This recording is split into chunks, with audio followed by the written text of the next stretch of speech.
Bonjour, bonsoir tout le monde, j'espère que vous allez bien, que vous avez passé de très belles fêtes, même si c'est pas encore fini.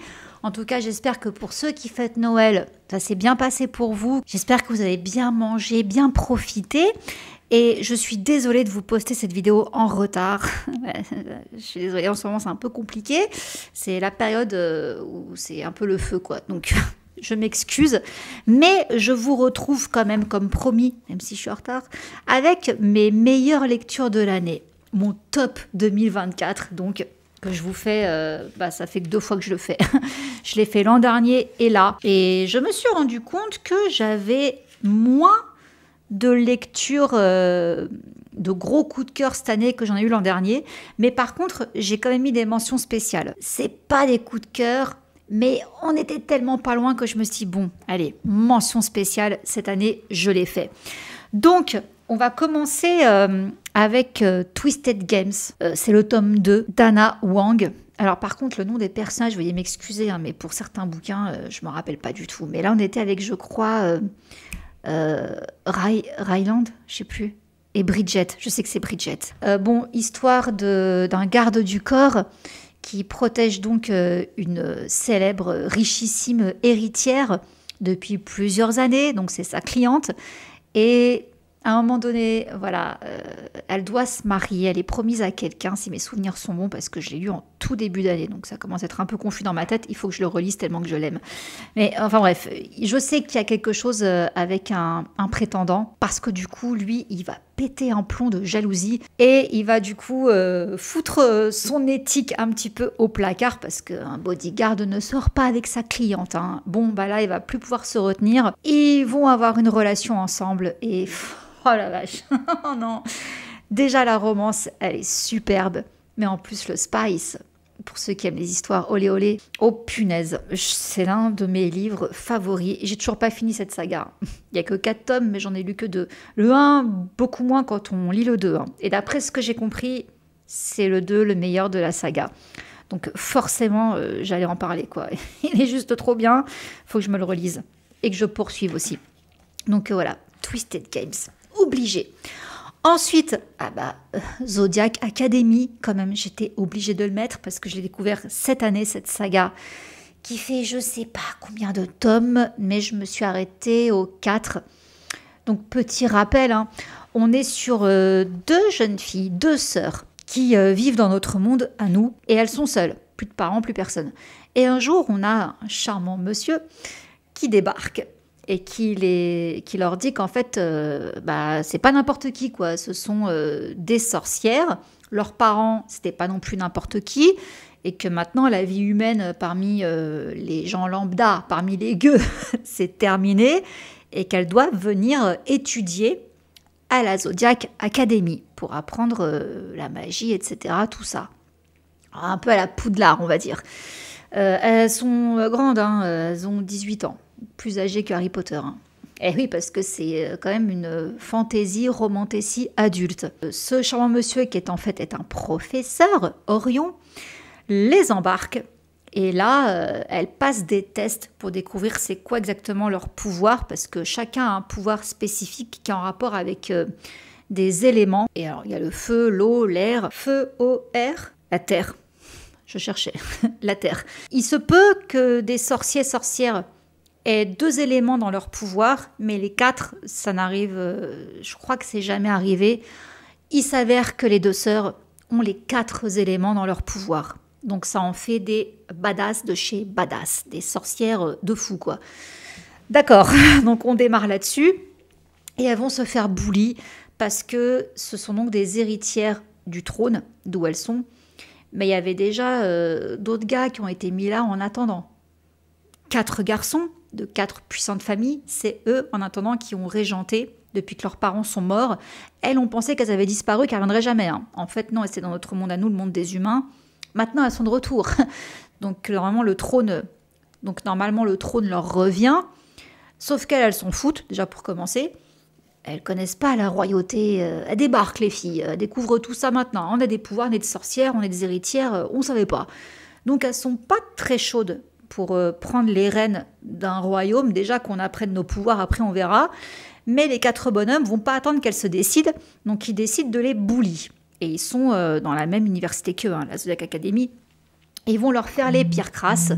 Sauf que du coup, il va aussi avoir des romances. Ah, voilà. Et aussi avec le prof. Le prof et les 4 messieurs, il va se passer des choses avec nos 2 sœurs. Darcy et... Je sais plus le nom de l'autre sœur. Ah, vous voyez, j'ai tout oublié, quoi. Faut vraiment que je reprenne. Et c'est génial. Alors, on est effectivement dans une atmosphère de harcèlement. C'est pas cool du tout ce qu'ils lui font. Mais... on n'est pas non plus dans la souffrance. C'est que nos 2 sœurs se laissent pas faire. Elles sont très différentes, mais elles sont également très complémentaires sur beaucoup de choses. Elles vont répliquer. Elles vont répliquer. Et c'est assez drôle. Et au final, elles vont quand même réussir à ravoir la main sur ces 4 messieurs qui au final vont plus en pouvoir d'elles. Voilà. Donc, il faut découvrir Zodiac. Désolée, c'est en anglais. Ensuite, le pont des tempêtes de Daniel L. Jensen. Mais bien sûr, on est sur un Enemies to Lovers. C'est une saga, il y a plusieurs tomes. C'était très très bien. C'est pas olé olé, je précise. On est vraiment dans un très bon Enemies to Lovers.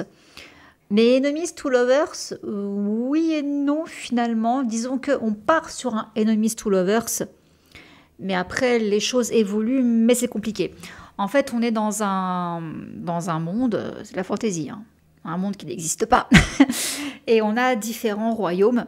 Et en fait, on a notre héroïne, je ne sais plus son nom, qui est élevée avec la haine du royaume d'en face, qui est en fait sur un pont. En fait, il y a un pont qui relie plusieurs terres. Je cherchais le mot. Lui, il est le prince du pont. Voilà, c'est son royaume. Et elle est ailleurs. Et elle a été élevée en secret avec ses sœurs, comme des mercenaires, quoi, comme des guerrières, tout ça, pour épouser ce prince-là, afin de renverser son trône, donc de prendre possession de son royaume. Donc il y a de la politique là-dedans, mais c'est pas la Game of Thrones, c'est pas non plus très compliqué, puisque j'ai pu suivre, parce que sinon moi je comprends rien du tout là-dedans, c'est pour ça que je ne lirai jamais Game of Thrones, mais voilà, c'est pas trop lourd comme politique, ça va. Mais on est dans un conflit de territoire. Et donc notre héroïne est élevée pour assassiner ce prince et prendre sa place. Sauf que quand elle va l'épouser, donc lui, il ne sait pas qu'elle ne peut pas le blairer depuis toujours. Elle a été élevée pour le détester. Elle va se rendre compte une fois sur place que c'est pas tout à fait ce qu'on lui avait dit. Parce qu'elle a vraiment été élevée dans le désert, loin, avec ses sœurs, coupées de tout le monde. Donc elle ne sait que ce qu'on lui a enseigné. Là, elle va tout découvrir, quoi. Ah, en fait, c'est pas tellement ce qu'on lui avait dit, mais elle est pieds et poings liés par rapport à sa famille. Elle doit accomplir sa mission. Sauf que là, ça va être compliqué, parce qu'elle va se rendre compte que le royaume... c'est pas les ordures qu'on lui avait dit. Le prince n'est pas du tout méchant. Le prince est même très sympathique et très attirant en plus de ça. Après, c'est sur plusieurs tomes. Si vous l'avez pas encore lu, vous attendez quoi? Ceux qui aiment la fantaisie, allez-y, parce que franchement, une héroïne badass de chez badass, qui sait se battre, qui a un cerveau, qui n'est pas une fleur bleue ni une damoiselle en détresse, mais qu'est-ce qu'on aime, qu'est-ce qu'on en manque de personnages féminins comme ça. Oh là là là là, j'adore. Et la relation avec son prince, tous les deux je les aime, quoi. Donc allez-y, sautez dessus. Magnifique. Ensuite, Brutale attirance de Shay Carotte. Shay, tu m'as beaucoup déçue avec Carnage, mais heureusement qu'elle m'a donné dans la vie Brutale attirance, parce que non. Je sais, vous allez vous reconnaître, mes bichettes. Il y en a parmi vous qui ont lu Brutale attirance après mes recommandations et qui m'ont dit, mais Julie, mais waouh. C'est pas d'habitude genre de lecture que certains peuvent aimer. Alors, soit je vous l'ai super bien vendu, du coup, vous saviez très bien où vous alliez, et du coup, c'est bien passé, soit vraiment, cette saga, elle a un truc qui fait que on est accro, quoi. C'est pas possible autrement. C'est sur 4 tomes. On a Luna et Diego. Alors, Luna et Diego, c'est dans notre monde à nous, mais dans une parcelle de terrain, il y a une école où là, il y a des sorciers, des fées, des loups-garous et des hybrides. Donc, moitié vampire, moitié loup-garou. Et du coup, on a aussi des vampires. Et en fait, tout le monde, les étudiants donc, sont réunis là-dedans pour faire leurs études. Donc chacun apprend sur ses pouvoirs, également sur l'histoire de leur terre, là où ils vivent. Le monde des humains, il est plus loin. Donc c'est sur notre terre, on va dire, mais c'est un bled à part, quoi. Où là, il y a la magie. Mais ils n'ont pas le droit de s'en servir dans le monde des humains. Et donc, il y a quand même un petit problème dans tout ça, c'est que c'est régenté par un type qui a quand même posé des lois, à savoir que les sorcières et les fées, semble bien, n'ont pas le droit d'avoir des relations avec les vampires, les loups-garous et les hybrides. Par contre, les loups-garous peuvent avoir des relations avec les hybrides et les loups-garous eux-mêmes. Les vampires, je crois qu'ils peuvent également être en couple avec des loups-garous et des hybrides. Voilà, mais c'est pas toutes les espèces qui ont le droit de se mélanger. Sorciers et fées, oui, ils peuvent. Mais pas avec les loups-garous, tout ça, tout ça. Donc c'est un peu compliqué si vous voulez, parce que là, on se retrouve avec une jeune fille, donc Luna, qui a été élevée dans la haine des hybrides, particulièrement, donc moitié loup-garou, moitié vampire, parce qu'un hybride a tué son frère quand elle était petite. Et elle, donc, elle est sorcière, hein, je ne sais pas si je l'ai dit. Et quand elle arrive là-dedans, ça la saoule d'entrée de jeu parce qu'elle ne comprend pas pourquoi ils sont dans des classes mixtes. Pourquoi elle étudie auprès de loups-garous, auprès d'hybrides. Voilà, elle, les fées, il n'y a pas de souci, sa meilleure amie est une fée. Mais elle n'aime pas... Alors, loups-garous et vampires, on parle plus quand même des loups-garous et des hybrides hein, dans cette saga, surtout des hybrides forcément. Mais les vampires ne sont pas au premier plan, mais elle a surtout une haine envers les hybrides. Même pas trop les loups-garous. Les vampires, ils sont pas trop abordés, donc je sais pas trop ce qu'elle en pense, mais bref. Et pour elle, c'est les sorciers les meilleurs, forcément. Donc c'est intéressant de voir comment chez Carotte, là-dedans, elle a fait vraiment allusion au racisme pur et dur, hein, tout simplement. C'est qu'elle va donc rencontrer Diego, qui est un hybride, et elle ne peut pas l'encadrer parce que c'est un hybride. Elle les hait tous viscéralement. Sauf que Diego, comment vous expliquer que c'est l'hybride de chez hybride, quoi. Le mec costaud, hyper sanguin. Les hybrides, ils partent au quart de tour, quoi. Et lui encore plus que les autres. Donc quand il voit Luna qui lui parle comme si c'était un insecte, comment ça? Ah, et voilà, il la chope en grippe. Et c'est vice-versa. Et mon Dieu, oh, le enemies to lovers, quoi, entre eux, il est magique. Parce que là, vraiment, on part d'une haine pure et dure, quoi. Ils peuvent pas se blairer. Mais ça va donner une romance. Mais une romance qui est interdite. Et franchement, si vous aimez les Beatlit, il faut la lire. Mais n'oublions pas qu'on est avec du chez Carotte. C'est très cru. La manière de parler des personnages, c'est très cru. Mention spéciale pour la bêtise de Luna qui est complètement assumée. Elle est d'une bêtise, mais c'est drôle. Moi, je les ai découverts en audio au début et la nana qui lit le livre me fait trop rire. Elle fait trop bien Luna et du coup, ça passe crème. Pourtant, Dieu sait que je déteste les personnages féminins qui sont justement trop... mais elle, c'est tellement en accord avec tout que... C'est cohérent en fait, c'est cohérent. Et quand je vous dis qu'elle est bête, elle n'est pas bête dans le sens où elle fait n'importe quoi. Oui, des fois.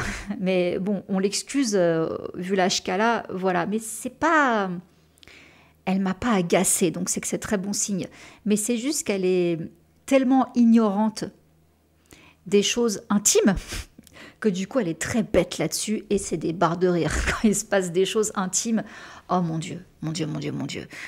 Voilà, c'est tout ce que j'ai à dire. Cette saga, elle est géniale parce que au-delà de la romance interdite, il y a aussi un délire à la Hunger Games. C'est que là, ils ont décidé qu'il y aurait un tournoi organisé avec d'autres écoles. Et en fait, ils font des équipes mixtes. Alors Luna, déjà, elle n'est pas chaude parce qu'encore une fois, elle, à part les fées et les sorciers, elle peut blairer personne. Mais elle doit faire équipe avec Diego, avec un loup-garou, un vampire et une fée. Et ils doivent ensemble faire des tournois où, en gros, on peut crever, quoi. Donc déjà, on comprend même pas pourquoi ces tournois ont lieu, pourquoi ils font ça, pourquoi ils font des équipes mixtes. Alors en plus, on leur dit de bien s'entendre, mais par ailleurs, ils n'ont pas le droit de sortir ensemble, ils n'ont pas le droit de se fréquenter, c'est pas logique. Et en fait, on va découvrir que le président, celui qui organise tout ça, il est menacé par un autre mec qui veut prendre le pouvoir, un gars très dangereux. Donc, il y a aussi, au-delà de la romance, il y a aussi tout ce délire Hunger Games. Et il y a donc aussi une histoire de renversement de pouvoir avec un gros méchant. Et nos héros, Diego et Luna, bon, j'allais dire, ils ont un rôle très important. Oui, c'est les personnages principaux. Mais on va apprendre des choses sur eux. Et je dis pas plus, j'ai pas envie de spoiler. Mais non, franchement, il faut le lire. Si vous n'avez pas peur des scènes spicy, très crues, voire un peu dégueulasse à des moments. Ah là là, ceux qui ont lu savent très bien de quoi je parle. Passer au-dessus de ça, mais ouais, franchement, j'aime. Et ce que j'aime bien pour une fois, parce que chez Carotte a le don pour faire vraiment des personnages masculins qu'on n'aime pas et qu'on n'aime jamais. Là, avec Diego, elle a quand même réussi à le rendre beaucoup plus sympathique avec le temps que d'autres personnages dans ses romans. Donc c'est pour ça, pour moi, limite, ça se démarque de tout ce que Shea elle a pu faire. On reconnaît sa plume, mais là, c'est beaucoup mieux. Enfin, en tout cas, moi, hein, c'est ce que je préfère. Donc, ouais, forcément, Diego Luna. Oh là là. Et je me les suis refait, hein, en plus, là, il n'y a pas longtemps. J'adore. Ensuite, bon, bah, forcément, hein, voilà, j'ai mis Little Stranger et Little Liar, du coup, hein, les 2 tomes de Leigh Rivers. Malakai et sa sœur, je ne sais même plus son nom, sa sœur, tiens. Mais 2 frères, non, pas 2 frères et sœurs.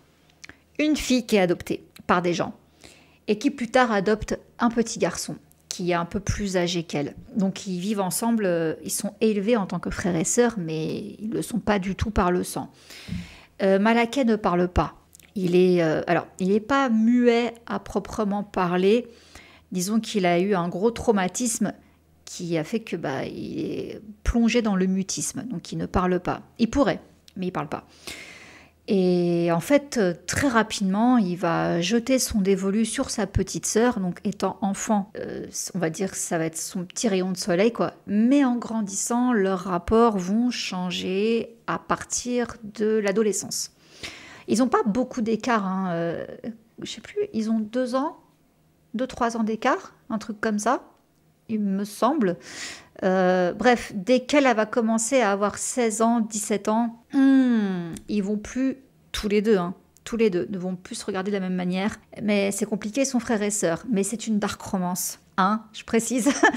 Donc forcément, il va se passer des trucs qui sont assez perturbants.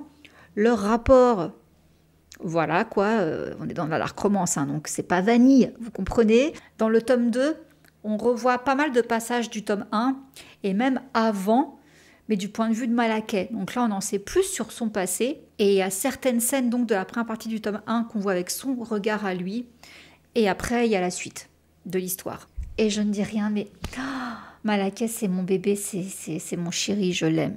Il est tordu, il est psychopathe, et voilà, mais je l'aime, quoi. Et il me brise le cœur. Si vous aimez les dark romances brutes, avec des sentiments très forts et très torturés, avec de la violence à des moments, allez-y, courez. Après, Skin of Sinner d'Avina Sandgrave. Mais oui, bien sûr. Excusez-moi les noms, hein, je ne sais plus. Là, c'était alors, ça me fait un petit peu penser, un petit peu, tout début, à justement Little Liar, parce que... Mais c'est quand même différent. Là, on a en fait une petite fille qui est adoptée. Enfin, elle n'est pas vraiment adoptée, si mes souvenirs sont bons, elle est en famille d'accueil. Et notre monsieur aussi. Donc, ils ne sont pas dans la même famille, mais tous les deux, ils sont orphelins. Sans ça me fait un peu penser à Little Liar, mais ça s'arrête là. Et ils sont tous les deux très malheureux. Les parents d'accueil laissent tomber, quoi. Et ils se rencontrent à l'école. Et en fait, tout de suite, ils vont accrocher. Et en grandissant, lui va prendre soin d'elle. Par contre, lui, après, il va tremper dans des histoires... Alors, louche, oui et non. Il va pas devenir mafieux, mais il va faire des combats de rue, etc. pour avoir de l'argent, pour pouvoir un jour partir avec notre héroïne et lui offrir la belle vie. Il ne se passe rien encore entre eux à ce moment-là, parce qu'elle est encore mineure. Lui, il est un petit peu plus âgé, il a 2 ans de plus, je crois, un truc comme ça. Il attend en fait qu'elle soit grande pour dire ce qu'il pense d'elle, quoi, pour passer à l'étape supérieure, quoi. Mais il se passe quelque chose, je crois qu'il est en prison. Et quand il ressort de prison, déjà il se dit pourquoi j'ai pas eu de nouvelles d'elle pendant que j'étais en prison. Et en fait, il va découvrir que c'est pas vraiment ça. Et là, maintenant qu'ils sont adultes, on va pouvoir passer à l'étape supérieure, mais également pourquoi t'étais passé où? J'ai adoré parce que leur relation démarre de manière triste et en même temps tellement belle, tellement mignonne. Et après, il y a ce gros truc qui se passe. Et quand on les retrouve après, je dirais pas que c'est plus les mêmes, mais voilà, il y a eu un fossé entre eux qui s'est creusé, quoi. Et donc, faut essayer de démêler tout ça. C'est une dark romance, donc voilà, attention quand même à ce que vous lisez. J'ai adoré, je les ai adorés et je ne sais plus comment ils s'appellent, mais c'était trop bien. Désolée, c'est en anglais. Ensuite, bon, forcément, Deviant King, de Rina Kent. D'accord ? Je vous avais parlé de ça, c'est toute une saga. Mais dès le premier tome, hein, j'étais hypée. On a une fille qui est dans une école, elle arrive dans un nouveau lycée et direct, elle est prise en grippe par un mec qui fait en sorte que tout le bahut la bully. Et sauf qu'au bout de 2 ans ou 3 ans, la 3e année, je crois, je sais plus, il décide que bougez plus, elle est à moi. Et en fait, donc c'est une relation d'enemies to lovers. Hein. Monsieur sait ce qu'il veut, mais madame n'est pas d'accord, et à juste titre. Donc pourquoi? Ah bah si, j'ai décidé que... Ok, donc on part sur un bon enemies to lovers. Mais là où c'est intéressant, et qu'il faudrait que je relise, c'est qu'en fait, les familles de nos deux personnages principaux, ils ont des casseroles qui pèsent sur nos personnages principaux, voyez-vous. Elle, notamment, elle a un trou de mémoire. Quand elle était petite, elle a vécu un traumatisme, elle a perdu la mémoire. Et notre jeune homme, là, il sait des choses qu'elle a oubliées. Et il y a les parents au-dessus qui tirent un peu toutes les ficelles, quoi. Donc c'est tordu, et là, ça devient génial, parce que c'est plus juste une romance enemies to lovers, quoi. Il y a également la famille derrière, des secrets de famille, des trucs lourds qui se sont passés. Elle n'a pas perdu la mémoire pour rien, quoi. Elle a été vraiment traumatisée, la gamine, quoi. Et oula, les parents, les casseroles qu'ils ont, génial. Allez-y, foncez. Il faut que je les relise parce que j'ai un peu oublié des trucs et que je poursuive. Ensuite, Avif de Bella Aurora. Voilà, je vous l'avais dit, hein, que ça, j'avais commencé à le lire sur la Kindle. Je me suis dit, bon, allez, je l'achète. C'est 3 tomes. J'ai acheté que le 1 et le 2 et le 3. Le 2, c'était avec d'autres personnages. Ça m'intéressait beaucoup moins.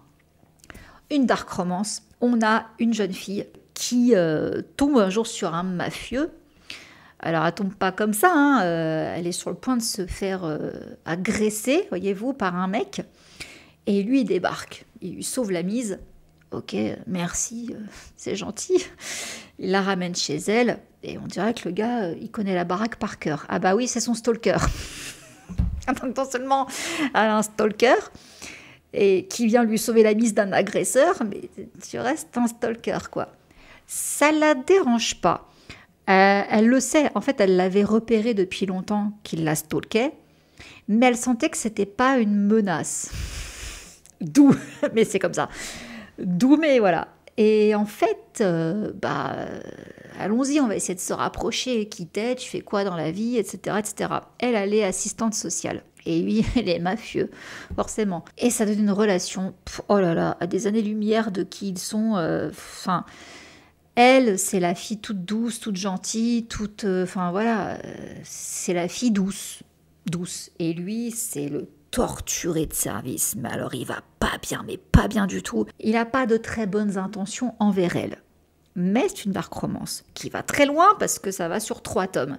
Alors, comme je vous dis, le 2e, c'est sur d'autres personnages, donc ça va moins intéresser. Donc, c'est plus dans le 3 où on voit la suite et où là, notre personnage masculin qui est pas très gentil du tout, hein, dans le tome 1. Il va devoir se calmer dans le tome 3. Et les rapports, je dirais pas que les rapports s'inversent complètement, mais notre cruche du tome 1 va être beaucoup moins cruche dans le tome 3.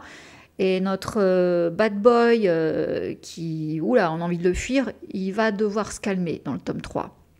C'est pour ça que j'aime cette saga. Même si pour moi le tome 2 est quasi inutile, quoi. Bon, bref. Ensuite, Archer's Voice, bien sûr, de Mia Sheridan. Oh là là, Archer, quoi. Archer. Je vous rappelle les faits. On est dans une petite ville américaine, comme je les aime tant. Et Archer qui est enfant au début du livre et qui vit un truc horrible. Il perd ses parents et se retrouve seul, élevé par un oncle. Et en fait, quand il y a eu cet accident, il a perdu la voix. Il ne parle plus. Mais il ne pourra plus jamais parler. Lui, c'est vraiment physique. C'est pas un mutisme. Il n'a plus de corde vocale, il n'a plus rien. Du coup, c'est devenu le outsider de sa petite ville. Et il vit comme un ermite, quoi. L'oncle, il est mort. Du coup, maintenant, il vit tout seul dans sa maison avec son terrain. Et personne dans la ville, bien que tout le monde le connaisse, personne lui parle. Ils ne connaissent pas le langage des signes. Et ouais, on le prend un peu pour je dirais pas le fou du village, mais l'outsider, en tout cas du village. Et on a une femme qui débarque. Elle débarque, elle va pas bien non plus, donc elle fuit un passé douloureux. Elle veut je dirais pas se reconstruire, parce qu'au début, on comprend qu'elle est un peu de passage. Elle sait pas en fait où elle en est. Bref, elle atterrit dans cette ville, elle prend une petite maison, elle trouve un boulot de serveuse, et allons-y, quoi. Et en fait, elle tombe sur Archer et elle apprend très vite que ce que tout le monde pense de lui. Et elle se dit, ouais, mais c'est pas cool, il a l'air gentil quand même, le monsieur. En plus de ça, le pauvre, quoi, il parle à personne. Moi, je connais le langage des signes, parce que son père était sourd. Donc, elle sait le langage des signes. Donc, elle veut se rapprocher d'Archer. Et leur romance, elle est tellement parfaite, parce que Archer est parfait. Mais de chez parfait.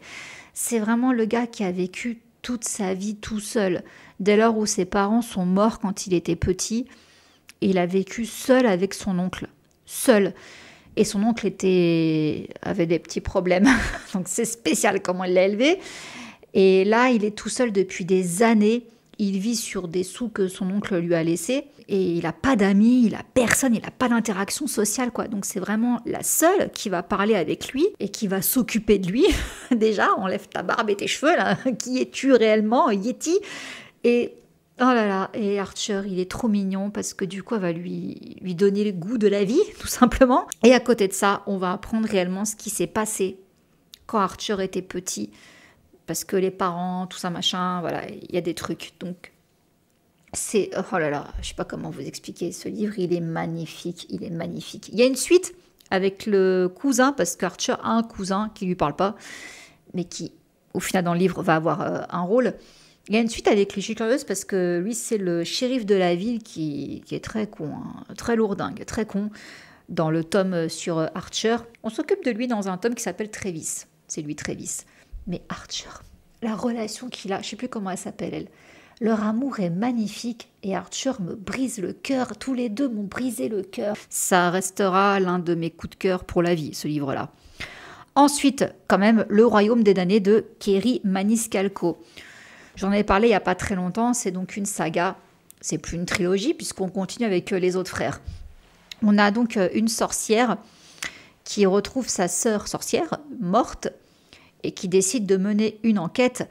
Et pour l'aider, elle invoque un démon, un des 7 princes de l'enfer, Colère. Sauf qu'elle, en tant que sorcière, on lui a toujours appris à se méfier des princes de l'enfer. Mais, il va y avoir une romance, un enemies to lovers, donc, entre elle et Colère.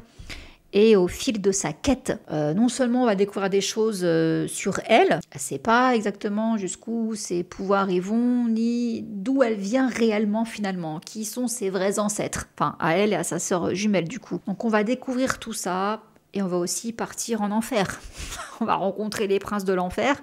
Donc voilà, ça s'étale sur 3 tomes, c'est génial. Pour ceux qui aiment la fantaisie, les romances Enemies to Lovers, allez-y. Ensuite, Twin Crowns, tome 2, forcément, Cursed Crows, de Catherine Doyle. Voilà, on s'est joué de moi, ça vous le saviez. On était donc sur 2 sœurs séparées à la naissance, une qui a été élevée parmi sa famille de sorciers, Enfin, avec la grand-mère, les parents sont morts. Et l'autre qui est resté au château et qui a été élevé par le régent, on va dire. Et en fait, un jour, notre sœur, qui est chez les sorcières, décide de kidnapper sa sœur future reine pour échanger sa place avec elle. Parce que celle qui est élevée loin, elle sait les enjeux du royaume. Celle qui est élevée dans le royaume, elle est aveuglée par ce qu'on lui raconte et ce qu'on lui dit de faire. Donc c'est pas finalement celle qui est la mieux placée pour régner. Donc sa sœur échange de place avec elle, contre son gré. Mais après, l'autre sœur va apprendre la vérité sur elle et au final, voilà, il n'y a pas de problème entre les deux sœurs, quoi. Mais c'est une quête donc sur l'identité des sœurs et sur le pouvoir mis en place qu'il faut renverser. Et ça nous amène après sur 3 tomes parce qu'il y a une malédiction et des choses, etc. Et on s'est joué de moi dans ce tome 2 parce que j'ai shippé le mauvais couple. Parce qu'il y a des romances avec nos 2 sœurs.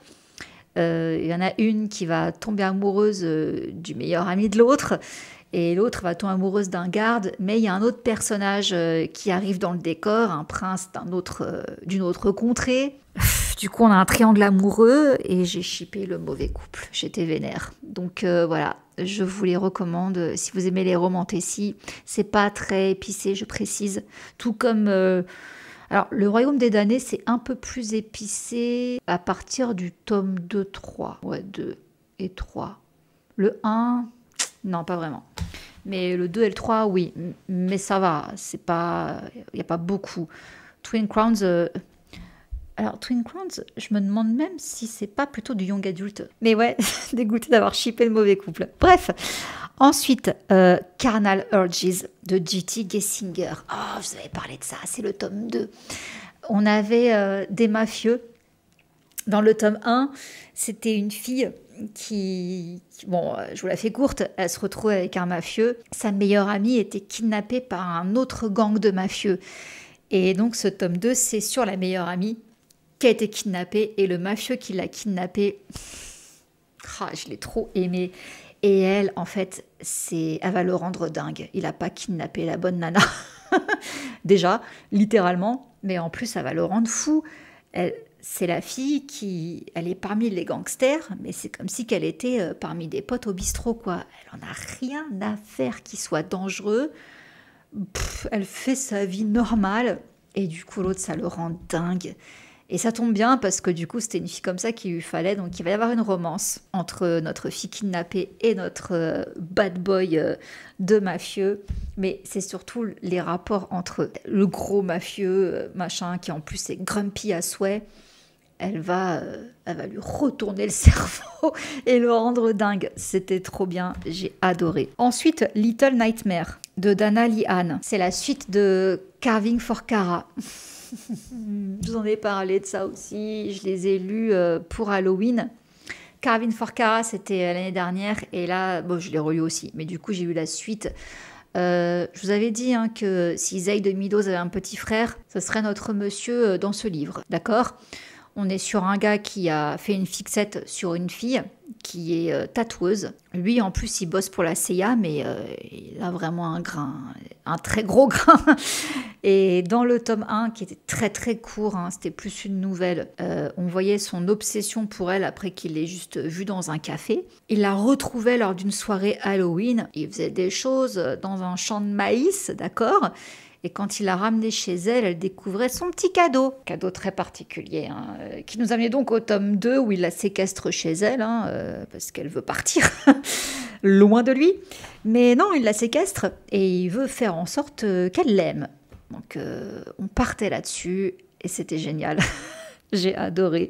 C'est glauque, c'est sinistre, c'est gore, c'est spicy, voilà, il y a tout quoi. La dark romance barrée, j'adore. Ensuite, bon, forcément, comme je vous l'ai dit là très récemment, Chokehold de Leigh Rivers. Une romance MM avec 2 hommes sur... alors, c'est pas des vrais frères, c'est le père de l'un qui a épousé la mère de l'autre. Donc, ils sont demi-frères par mariage, quoi. Chacun a une petite copine. Et ils ne peuvent pas se piffrer en plus de ça. Jusqu'au jour où, suite à un jeu dans les bois, l'un des frères, le plus grand, soumet Le petit, il est masqué, donc il sait pas que c'est lui, et il lui fait faire des choses sous l'impulsion du moment. Parce qu'encore une fois, il sait pas qu'il est gay, quoi. Donc bref, il va faire des choses avec son petit frère. Et ça va ouvrir la voie sur un jeu tordu entre nos deux frangins, et sur après une romance. Mais tout ça, gardons à l'esprit qu'on est sur un bon enemies to lovers, hein, avec deux mecs qui sont tous les deux autant tête brûlée l'un que l'autre, et aussi violents l'un que l'autre, et aussi torturés l'un que l'autre. Enfin, peut-être l'un plus que l'autre, mais l'autre peut-être plus sadique finalement. Ah là, très intéressant, j'ai adoré. C'était dans ma dernière vidéo, hein, je crois, la dernière, là juste avant, où je vous en ai parlé. N'hésitez pas à aller voir pour plus de détails, mais oh, je les aime. C'était Blaze et Cole. Oh là là, l'une des plus belles histoires d'amour que j'ai lues en dark romance. Voilà. Ensuite, mes mentions spéciales. Voilà, c'est fini pour les gros coups de cœur. Les mentions spéciales. Berries and Greed de Lily Mayne. Je crois que c'est le premier. Je sais plus si c'est Twisted Games que j'ai lu et Berries and Greed juste après ou l'inverse. Mais je les ai lus tout début d'année. Pour rappel, on était donc avec des démons qui se sont incrustés parmi les humains. Ils sont sortis de chez eux et ils se sont mêlés à la population humaine. Ils ont été acceptés. Maintenant, ils vivent parmi nous. Et on a donc un monstre, voilà, un démon quoi, qui est un démon anxieux, geek un peu, et qui est tout le temps enfermé chez lui. Et il finit par s'ennuyer, mais il est quand même très anxieux, hein. C'est pour ça qu'il n'a pas beaucoup d'amis ni rien. Mais il a une grande famille. Mais il s'ennuie. Donc il décide d'aller dans un temple d'humains qui idolâtrent les démons comme lui. Et il se dit peut-être que là-bas, je pourrais trouver quelqu'un qui veut bien me parler, vu qu'il nous idolâtre à tort. Mais il nous idolâtre. Allons-y. Et en fait, là-bas, oui, il va rencontrer une fille, mais qui n'idolâtre pas du tout les démons. Mais il va lui dire, non, mais je veux pas quoi que ce soit, je veux juste une alliée, pas une copine, mais une colocataire, pourquoi pas. Une colocataire, alors elle, ça l'arrange parce qu'elle veut dégager de ce temple-là, justement, elle vit dans ce temple et elle en a marre, parce que justement, elle idolâtre pas les démons. Et c'est juste pour avoir un toit au-dessus de sa tête. Mais quand il lui propose donc de vivre avec lui dans sa grande maison, ah ouais, comme ça, tu me toucheras pas, t'abuseras pas de moi ni rien. Non, surtout pas. Il est tellement timide.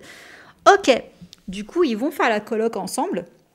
Et c'est trop mignon parce que forcément, ça va donner une romance. Mais une romance compliquée parce que là, on parle d'un démon qui a des attributs, c'est pas très compatible avec une humaine. Mais bon, bref. Et c'est trop mignon. Alors, le roman est balèze, mais il se passe pas grand-chose. On les voit surtout traîner. Elle connaît rien. Elle a passé toute sa vie dans ce temple, dans ce sanctuaire sur la montagne, loin de la ville. Donc elle est contente de découvrir enfin la télévision, la nourriture chinoise, un truc comme ça. Et lui, comme il aime pas sortir, qu'il aime bien être à la maison, eh ben, ils vont dévorer des programmes télé ensemble, ils vont manger plein de plats préparés, ils vont discuter, rigoler, enfin voilà. C'est vraiment un roman à la chill, mais il va y avoir une romance entre eux et c'est par contre très olé olé ce qui se passe entre eux. Et il y a des kinks particuliers. Voilà quoi. Ensuite, Dark Romance de Penelope Douglas, forcément, hein, c'est dans les mentions spéciales, avec cette histoire de jeune fille qui veut absolument participer à une fête d'Halloween parce que son crush y est, et au final, la soirée se termine très mal. Et certains vont en prison, et quand ils ressortent des années plus tard, ils veulent s'en prendre à elle. Forcément, je l'ai mis. Ensuite, j'ai mis Call Up de Liz Tomford. Oui, c'est ma fameuse saga de romance sportive. Et là, c'était le tome avec notre papa célibataire qui est joueur de baseball et qui a besoin d'une nanny. Et il va se passer des choses avec la nanny. Oh là là, j'ai adoré. Donc forcément, je l'ai mis.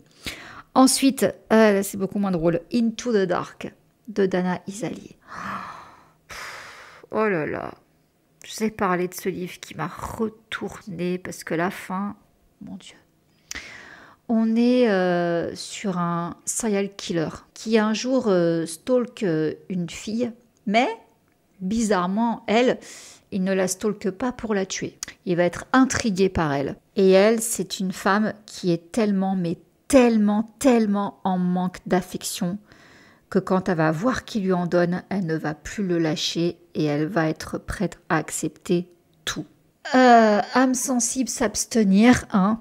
Mais comment vous dire que l'autrice a réussi à me faire aimer un serial killer et avoir de la peine pour lui. Alors, comment dire, c'est pas là, comme je vous dis parfois, ouais, le mec il tue des gens. Mais non, lui il tue des gens comme on peut l'imaginer quand on voit des true crime à la télé, quoi.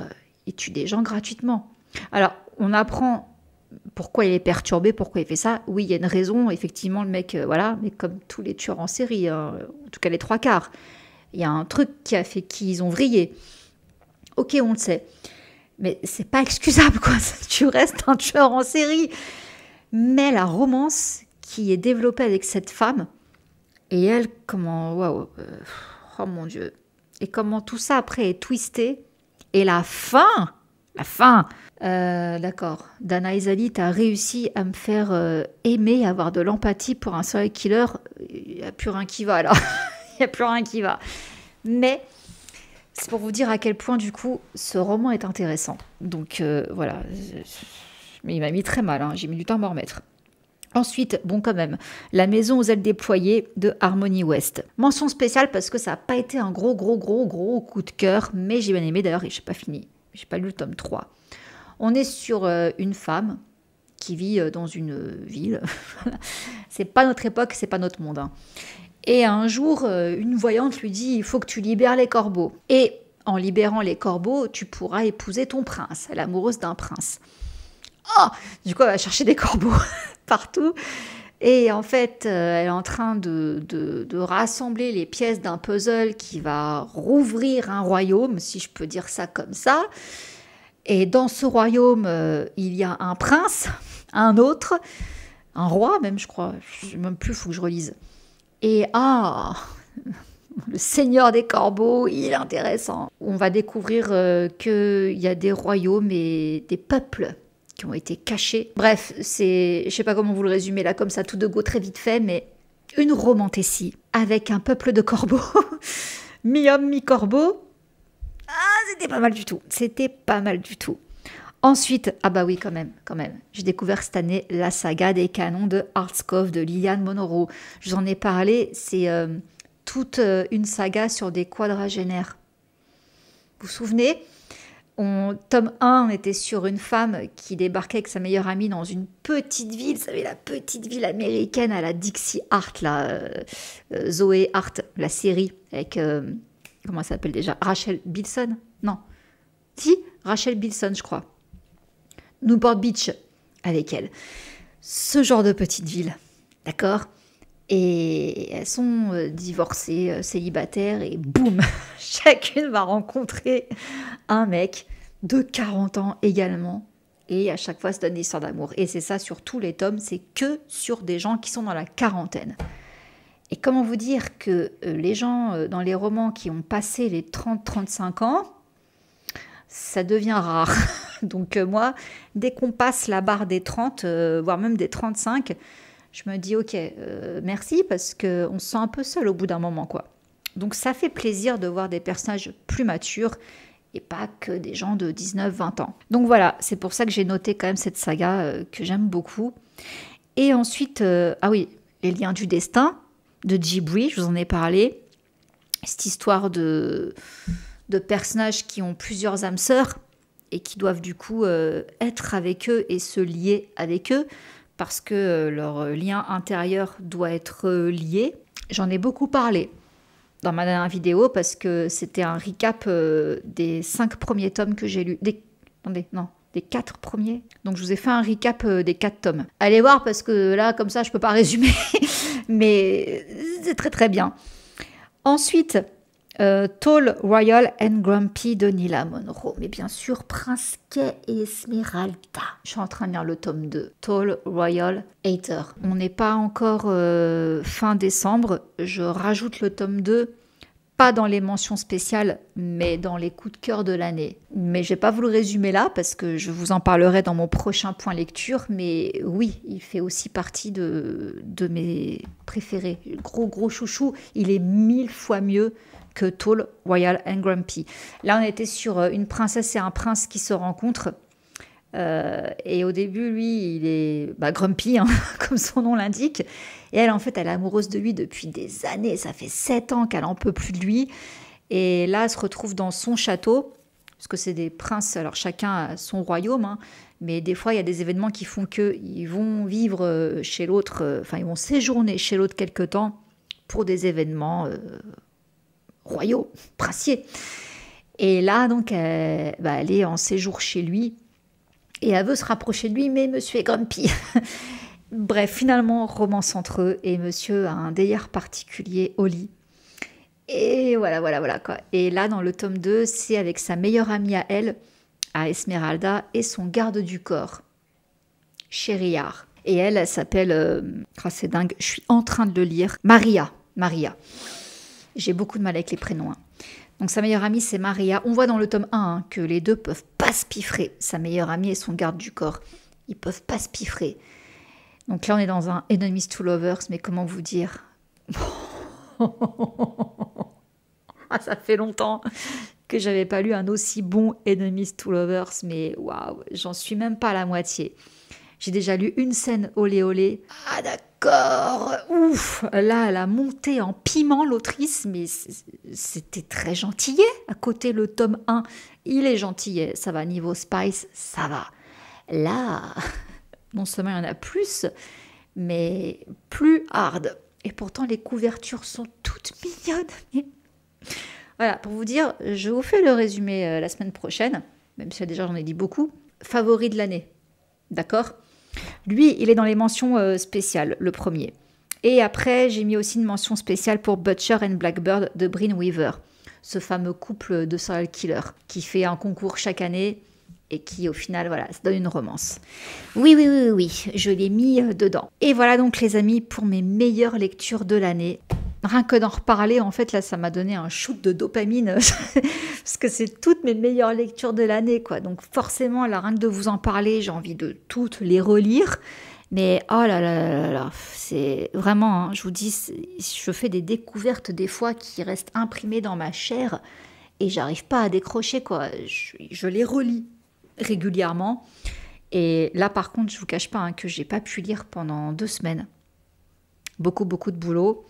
Tall, Royal and Hater, là, c'est le premier que je lis en 2 semaines. Oh la vache, finir l'année sur une telle merveille, sur un tel kiff, qu'est-ce que c'est bien. Ça m'avait manqué de pas lire pendant 2 semaines. Du coup, je sais pas si je pourrais faire une vidéo la semaine prochaine. Je sais pas si j'aurais grand chose à vous montrer. Sinon, on se retrouve dans 2 semaines. Mais voilà, celui-là, là, finir l'année sur un coup de cœur comme ça, ah, j'adore, je suis trop contente. Donc voilà, en tout cas, pour si jamais vous voulez noter, hein, donc mes meilleures lectures, les voici, les mentions spéciales, tout ça. Et sur ce, je vous laisse et je vous retrouve du coup l'année prochaine. Donc passez d'excellentes fêtes de fin d'année. Je vous fais plein de gros bisous. Mouah. Bisous, ciao.